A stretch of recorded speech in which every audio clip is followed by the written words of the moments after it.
Welcome to Cargo Film Presents. I'm Dan. I'm Dave.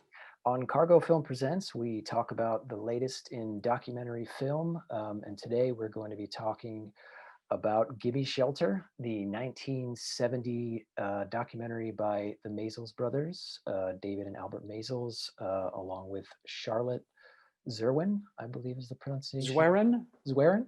Yeah, I Zwerin believe sounds so. right. So Gimme Shelter looks at the Rolling Stones tour in 1969, the last weeks of their tour, and leading up to the disaster that was Altamont. So what did you think about Gimme Shelter? Well, yeah, we've selected this film because it's the 50th anniversary of the release of the film. It is the 51 years since it's been made, but it is the 50th anniversary. I think it was released December 6th in 1970. Glad you mentioned Charlotte Zwerin. Often this film is referred to as a Maysles brothers production, but she, in reading a couple of things out there, I did notice that she was certainly instrumental in the making of this film and other films that the Maysles brothers have done. And I personally didn't realize she was involved with Salesman as well. She also. I'm not sure if I think she produced Straight No Chaser, the Thelonious Monk film, and she did Meet Marlon Brando, the documentary short, which both of those films I really enjoyed. Some people hail it as the best rock and roll music film or the best concert film. I have seen that, and reading a few things leading up to this chat. But it's neither of those, right? I mean, it's hardly a concert film. I think it makes up a little over a third of the film. And any of the songs that they performed at Altamont, I mean, it's all junk because all the action is completely elsewhere. So there's a lot to unpack here. I know you're eager to jump into it, but let me just give you a few, liner notes. I mean, for me, what the film is about, it is a great documentary about it captures a cultural moment in time.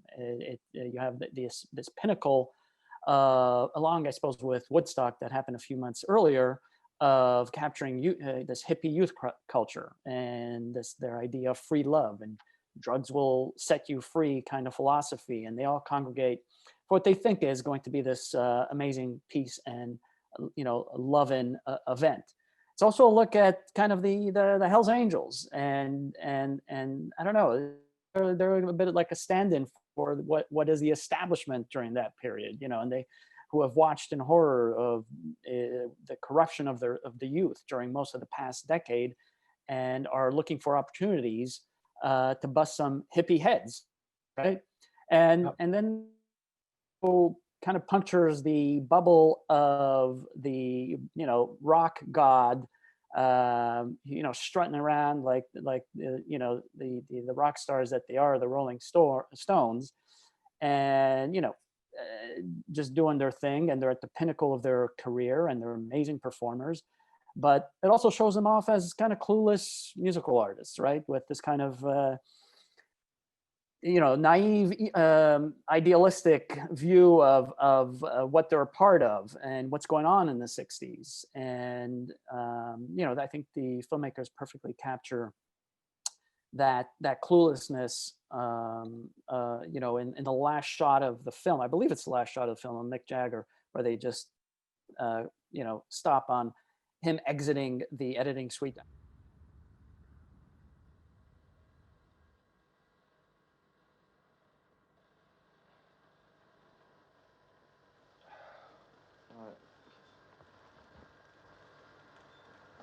Seal. All right. You've touched on a lot of the salient and important points of the film, and I think I was saying to you over chat earlier is that it's such a simple film in some ways, and yet so slippery in others. It's sort of a concert film, and some people say that it's also a film that kind of captures the end of the 60s, the sort of death of the hippie ethos, as you mentioned, peace, love, and understanding, with this Right. just terribly naive and poorly planned event, and which also literally captures the death of a young black man named Meredith Hunter, and so that's becomes the sort of climax of the film. We should also say this is in the tradition of direct cinema that the Maysles brothers are so well known for, which is that there's no narration, there are no interviews, so there's very little context. You were just sort of observing what happened. Except for this choice, I believe it was the choice by Charlotte Zwerin to have the Rolling Stones actually watch That's the correct. film itself. So they film the Rolling Stones reactions, as you said. You get Mick Jagger's reaction to seeing the death of Meredith Hunter, and so it's a sort of fascinating device, because the whole film is leading up to this moment, of disaster and tragedy Hmm. at Altamont. And so it just infuses the whole film with this sense of like dread and anxiety, like as you're just kind of waiting for the build up into the moment where this all just falls apart at Altamont. So it does sort of make it something else than just a kind of failed concert film. And I was curious what the reception of the film was initially. I was just looking back and reading some of the Hmm. reviews I at the read one or time. two as Did well. you Yeah. read Pauline Kael? She really No, I did not. But knives out. I don't think she enjoyed it. I did know She that, did not. but I didn't read her review. Yeah. She compares the film to reviewing the Kennedy assassination, and Hmm. this idea that it's like in a way a snuff film, and a cinema verite sham. So like Essentially, kind of the documentaries being opportunists here. yeah, and suggesting that the film is a sort of cheap spectacle, like the whole all of Altamont was was created for the sake of the film, and Right. accusing the filmmakers and the Stones essentially as being culpable and responsible for not only Altamont but Meredith Hunter's death in some regard. She really goes pretty far, and I think she goes a bit off the deep end. She compares it to a Roman circus in that the audience and the victims are indistinguishable. So Right. it's almost this like reality TV argument that the participants essentially are being exploited for the cheap spectacle, and ultimately the bottom line, and to enhance the fame of the Stones, which was wild. And then there are other people, I think, also just thought it was in terribly poor Oh, then taste. yeah. Subsequently, obviously, I think people's opinions have changed over time about the film, and it less became about like that, and then more about just how the film um, was really about this kind of cultural moment, as you mentioned, this sort of death of the 60s, and where the dark underbelly of the 60s was finally coming to the surface. Whether or not that's like was literally or historically true, I'm not so sure, but I think Right. it became a sort of shorthand. Like Gimme Shelter is a shorthand for the kind of end of this period of innocence, and Right. Right. our Yeah. peace, and love will prevail, and save All us right. all.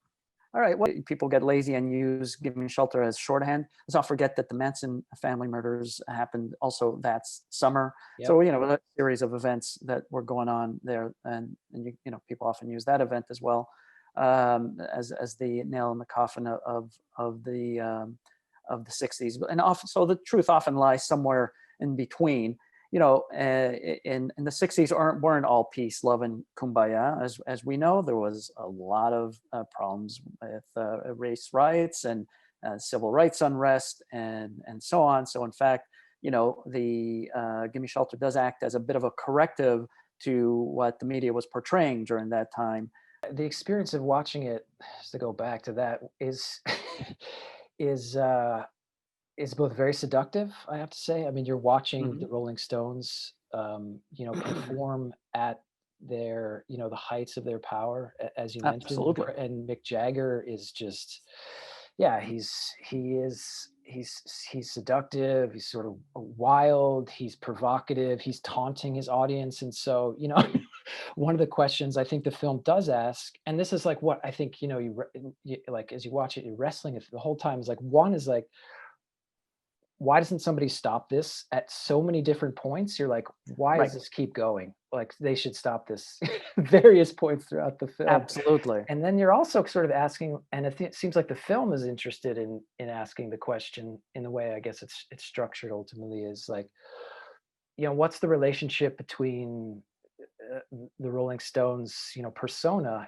and the events that resulted from Altamont, the violence, like Right. their sort of stage persona, the way in which they engage with the audience, the way in which celebrity engages with an audience, especially the Stones and their particular style, which wasn't peace, love, and understanding. I mean, that's not who the Stones were. They were, his Satan's They were majesties. outlaws. Yeah, Right. they had that outlaw thing. So there was a sense in which you were like, oh, this is this isn't, the Beatles, or this isn't, Crosby, Stills and Nash or something. This is, well, we're definitely playing with fire here. Or And several incidents that occur where you're like, yeah, this shouldn't be happening. Where they're scrambling 2 days before the event to just to try to find a location, and why? Just because the Rolling Stones missed out on Woodstock, and they're like, yeah, I want to throw a free concert as well, so I want to be a part of that as well. So everybody's falling over themselves just to make these guys happy, and I guess in some capacity, make money. But that was kind of the first omen, showing the back, the wheeling and dealing that their attorney had to do just to get the event scheduled and find the location. And then Mick Jagger comes out the helicopter when he lands at the location and gets punched in the face. yeah, Omen number two. It's not looking too good, and then just watching the goings on in the crowd when they're gathering, which to me was equal parts fun. It's fun, you're getting together with a bunch of people, watch a great concert for the full day, but it's also anxiety provoking, and clearly they're consuming vast amounts of drugs and alcohol, and you can see fellow concert goers kind of getting annoyed with one another and with their fellow these people partying and getting stark naked and throwing themselves onto people, and it doesn't feel like they're having tons of fun, so it didn't have that peace and love vibe that you saw at Woodstock. How did the Stones kind of come off in this film? I think they do answer that question in this film, because they start off being these fun and sequences of them being rock stars and recording at Muscle Souls studio in was it Alabama?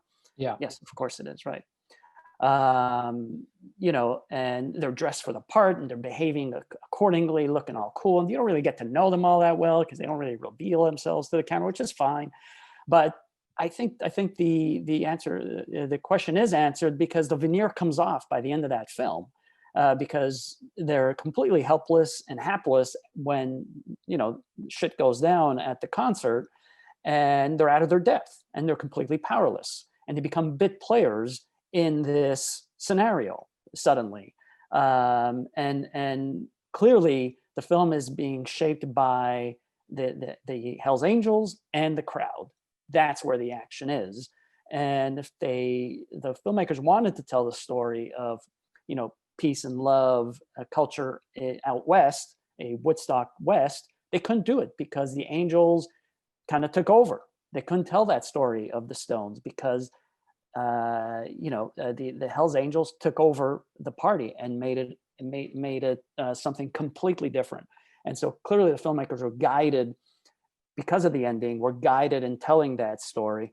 and yeah, you're right. I mean, at that moment, I think is one of just the most like sort of raw and naked moments to see what has been, up to that point, the Rolling Stones in utter control of, Mhm.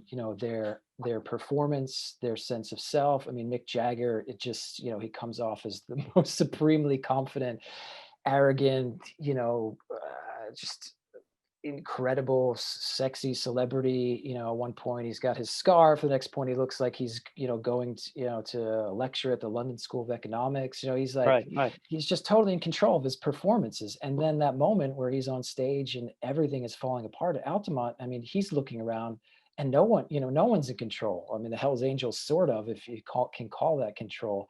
And so, yeah, it is really yeah, while it's not the kind of film where you're like, I'm looking for an analysis or context of how this concert, just completely ended in disaster and flames, it's more a film about, performance and celebrity, I think, in the nature of that. And especially as you have them sort of watching their performances, you have Mick Jagger and the Stones watching their performances, seeing their reactions, and Mick Jagger commenting at certain points, when he's at a press conference, he says, oh, that was rubbish.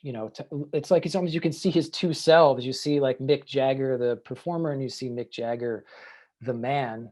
And yet, like, it's still unclear, exactly if that is his authentic self and this is his performative self. So I think, it's a really sort of slippery, interesting part of the film. He's no longer the rock star god, and he's been reduced to a person, confronting the reality of, what is the social cultural dynamic of late 60s America. And ultimately becomes not a film. I know this is overstating it a little bit, but still, it's not a film that stars the Rolling Stones. It's like the Hell's Angels and the massive horde of drugged out hippies, and everybody else becomes secondary characters. The fans and the Angels completely take over this film, and that is the most salient part of the film, like the part where you see the German Shepherd walk across the stage. I guess that's a function of the direct cinema thing, where the shooters are, looking for interesting things around them and just following it, to see what happens. So you had this dog, just across the stage while Mick was performing. You had, one terrific sequence of one of the Angels watching Mick as he comes on stage for the first time, and he's doing his Mick pouty thing and his herky jerky movements, and he's just staring at him like he's an alien from outer space. It's absolutely hilarious. Yeah, I think that's the genius of the Maysles and their direct cinema approach, is that, you really are attuned to not just, like sticking to some narrative or plot. You're allowed to just engage and observe these strange moments that reality presents you, yeah, whether it's a dog coming across the stage or, I mean, I love that sequence, which was also an Omen, where, Mick or the Stones are performing in Madison Square Garden. And it's just like this series of people who jump onto the stage and rush at him, and he's just like kind of dodging around them as well, while the security guards are trying to chase him. It's just sort of funny, but also kind of like, also foreboding. Right. So yeah, I think that, yeah, I think that does speak to the power of direct cinema in it just being really focused on observation, gesture, performance, those sort of things, which you might not get in a film that's more, talking heads or narrative driven. You're just allowed to, um, follow, yeah, those little side stories and side moments that pop up. It's both frustrating and it's also fascinating, to suggest that even though we want a scapegoat, we want to hold somebody responsible. I mean, there were so many bad decisions made throughout the course of, Mhm. the planning and the lead up to Altamont. There was the naivete, there was greed, horrible planning. I mean, even the kind of behind the scenes scene of the lawyer Melvin Belly, who's a famous Mhm. personal injury lawyer.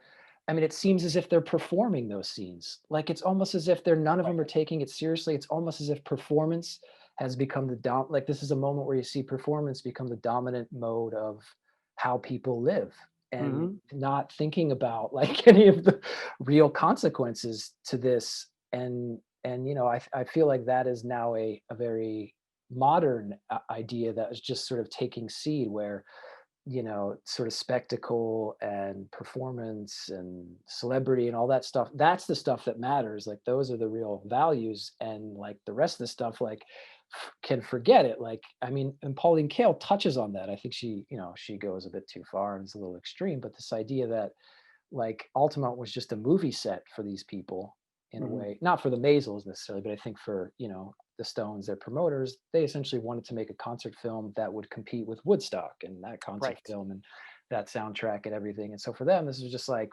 well, whatever, man, we'll just throw together, like, this is just like a movie set for us to fly in helicopters. We'll do some great lighting with 300,000 people, and it'll just be uh, catapult us even further into stardom. It'll be a And no one's party. thinking about the consequences. Yeah, No, no one's really, no. and that's what the film. You're like, wow, oh, they're hitting the musicians with, and I mean, I think Steven Stills was stabbed as well. Like, there's just, I mean, you're like, wow, this is just. At any point, they could have said, and then, I mean, the Grateful Dead, they The Grateful recognize Dead it. were the smartest people in They recognize. in that room by having escaped. Once they heard that the angels were busting heads, they said, "Yeah, not tonight. No, thank you." That's right. The great. I mean, you're the most unlikely. You would think of the. That's right. The most unlikely. It's true. Right, they were I had the tuned same into it. impression when I when I read that they had left town. I was like, really, the Grateful Dead? That's interesting. They're smarter than I thought. You see, when Jerry goes, bummer. They tell him that the lead singer of Jefferson Airplane has been hit with knocked out by one of the Hells Angels. Bummer. Let's get back in the helicopter and get out of here. And I think you're absolutely right. It's a film ultimately that is about reality smacking you in the face. Yes. And the maybe ultimately that's the biggest takeaway from the film, where all the concert goers, the musicians, the entourages around the musicians, all feeling like they can do whatever they want, whenever they want, however they want.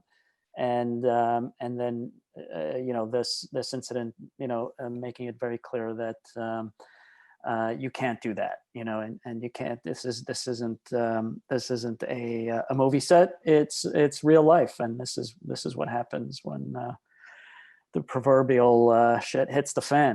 Right.